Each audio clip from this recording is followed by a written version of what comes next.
श्री हरिवंश निरंतर नाम जाप कैसे करें, तो ध्यान से सुनिएगा।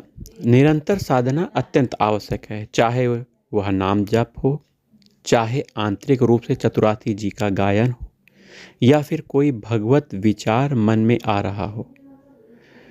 किंतु जैसे ही इस निरंतरता में बाधा आती है, माया की धूल अंतःकरण पर ऐसी जम जाती है कि उसे हटाने में बहुत समय लगता है, जबकि मन को मलिन करने में कोई समय नहीं लगता।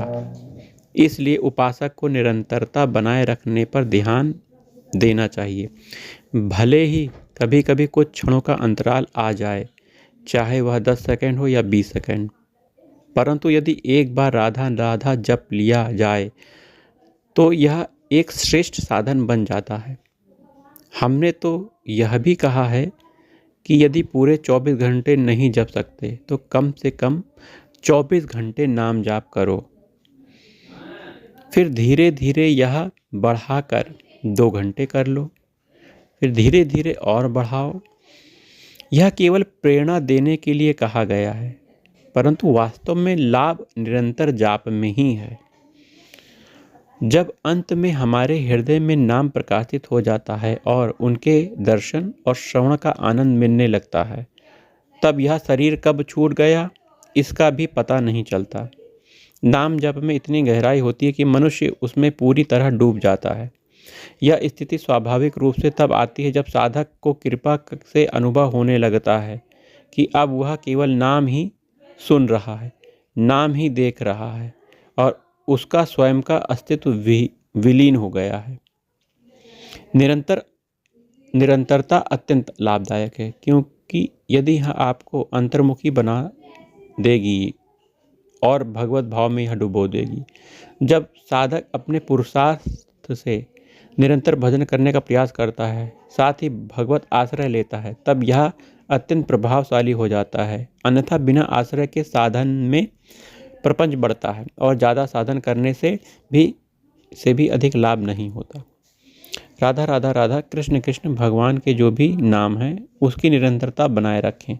कुछ समय के लिए मन को यह कठिन लगेगा, क्योंकि चंचल मन मलिन प्रवृत्ति को भगवत चिंतन में लगाना सहज नहीं होता, लेकिन अभ्यास में अपार शक्ति होती है।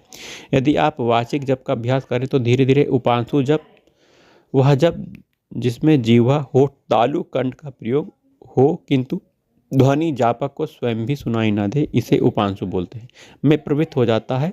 जब उपांशु में एकाग्रता बढ़ती है तो मानसिक जप क्या है? वह जप जिसमें नाम या मंत्र का उच्चारण बोलकर करने की जगह मन ही मन किया जाता है, तो स्वाभाविक रूप से प्रारंभ हो जाता है। लेकिन जब तक मानसिक जप सिद्ध न हो जाए तब तक उस पर पूर्ण विश्वास ना करें, क्योंकि मन अभी भी स्थिर नहीं है। भगवत भजन में मन लगता है फिर हट जाता है। यदि माया की हल्की सी हवा आ जाए तो हमारी स्थिति बिगड़ जाती है। इसलिए शुरुआत में मानसिक जप पर पूर्ण विश्वास न करें। भगवत आश्रय हमारी स्थिति को बिगड़ने नहीं देगा और पुरुषार्थ हमें असाधन की ओर जाने से रोकता है।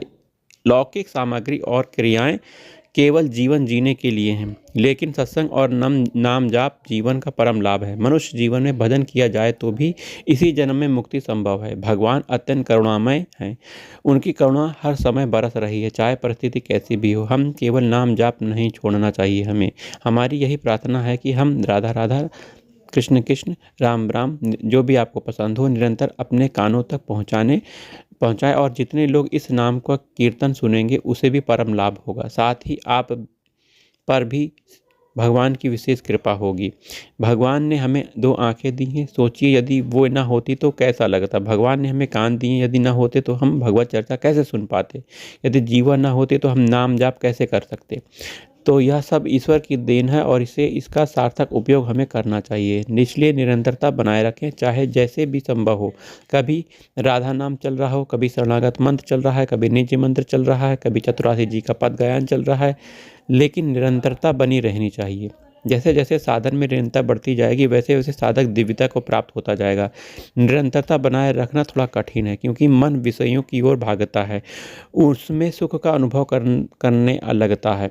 इसलिए इसको नियंत्रित करने के 2 उपाय हैं। जहाँ जहाँ मन जाए वहाँ प्रभु को देखने का अभ्यास करें, जहाँ जहाँ मन भागे वहाँ से हटाकर अपने लक्ष्य को पर केंद्रित करें। सत्संग मन को नियंत्रित करने में सहायता करता है। यदि विषय भोगों से वैराग्य उत्पन्न करता है सत्संग, तो भगवत तत्व की जिज्ञासा बढ़ाता है सत्संग। जिसके जीवन में भगवत मार्ग की निरंतरता आ गई उसका काम बन गया। आपको कुछ समय के लिए कठिनाइयाँ सहनी पड़ सकती हैं, लेकिन वे क्षणिक हैं। आगे केवल आनंद की धारा प्रवाहित होती है। दूसरी ओर जगत की क्षणिक सुख अंततः क्लेश और अशांति ही उत्पन्न करता है। इसलिए यदि हम इस जीवन में सर्वोत्तम उपयोग करना चाहते हैं इस जीवन का, तो निरंतर भगवत भजन और सत्संग को अपनाएं। यही वास्तविक आनंद और मुक्ति का मार्ग है। राधा वल्लभ श्री हरिवंश श्री वृंदावन श्री वंचन। जय जय श्री राधा, जय जय श्री राधा, जय जय श्री राधा।